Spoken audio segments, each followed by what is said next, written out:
Oops! Andito na naman si Uncle Tak. Ngayong araw, duty ulit namin pero training namin about sa mga alak. Ang una nga namin ginawa ay nagbuhat muna kami ng mga bangkuan bago kami mag-aral. Sasakit na naman ang ulo ko, aral na naman parang high school. Sila pala yung mga kasama ko sa trabaho, halos Pilipino nga pala kami lahat. At ngayon, eto na, umpisa na pag-aaral namin.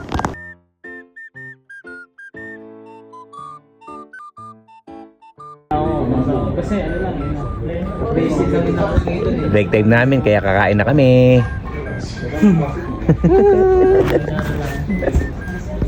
Pinagbaon na nga pala ako ng misis ko ng carbonara. At yung mga kasama ko naman ay sausage at lumpia.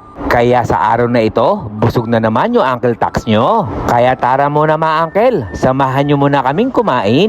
Unang subo, kalasa ng carbonara. Dito na nga pala kami sa kitchen kumakain. Siyempre, hindi tayo magpapatalo dyan. Kukuha rin tayo ng lumpia. Unang kagat, kalutong. Kaya masasabi kong kalasa. Napakasarap talagang kumain pag sabay-sabay. Kasabay mo pa kababayan mo, talagang mapaparami yung kain nyo. Kaya hanggang dito na lang. Ito po yung Uncle Tax. Ingat!